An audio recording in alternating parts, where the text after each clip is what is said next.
Hello, Crystal here, realestateindustrywhistleblower.com. Such a long name that I forget what I'm even going to talk to you guys about.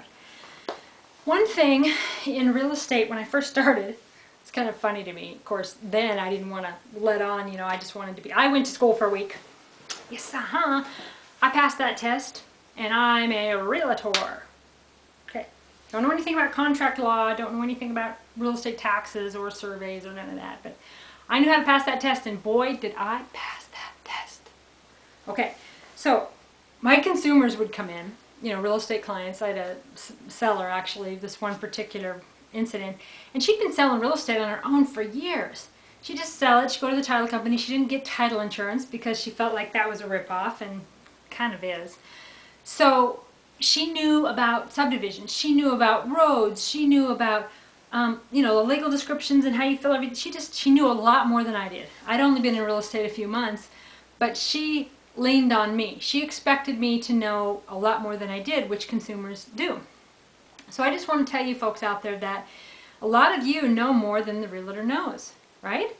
You've, let's say you've installed septics, you've built houses, you've bought and sold houses, you have life experience, you have real estate tax experiences, maybe you've had a parent that had property or an estate, or you know how to tend to the land, you know boundaries, you know surveying. There's things that the consumers know, but yet they come into the real estate transaction and they just turn it over to the realtor. I don't understand why the consumer doesn't get to be more involved with the realtor, and it should be, the commission should be negotiable. People should work together. You shouldn't just come in and, even though you know a lot more than the realtor does about the topic, you just turn it all over to them and they tell you what to do and run you around. And the least amount that the realtor knows about a topic, the more they're going to bully you and push you, and you're not going to know they're doing it. A lot of them aren't going to be a jerk about it. They're going to be very suave, you're going to have lunch and you're going to just feel great, and they're going to compliment you, and they're going to be very manipulative about it.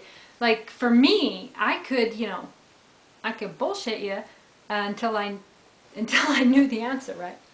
You ask me a question about real estate, I'll tell you something, and I'll just mesmerize you, and I'll tell you all kinds of facts, and I can quote different things in the MLS, and I can quote things in the area, and I'll just spin you around, and I won't answer it. Because I don't know the answer, but I don't want you to know that I don't know the answer because I'm a professional. However, with me, what I do is I find the answer out and I let them know later. This is just kind of to let them know that I'm, just to kind of baffle them until I find out the facts. A lot of realtors don't go and find out the truth, though. So you have to make sure that your questions are being answered, which is, like I gave a tip earlier about if you're looking at a property, write down the questions that you have and email them to the realtor and have the realtor email them back to you, or at least get it in a signed way where you can sign it. So, anyway, check out SavvyBroker.com and let the real estate consumer have more say in the real estate transaction. Have the respect for the people that they may know what they're talking about. Just because they didn't go to school 1 week and pass that test doesn't mean they don't know. I respect you, the real estate consumer. Demand it of your realtor. SavvyBroker.com.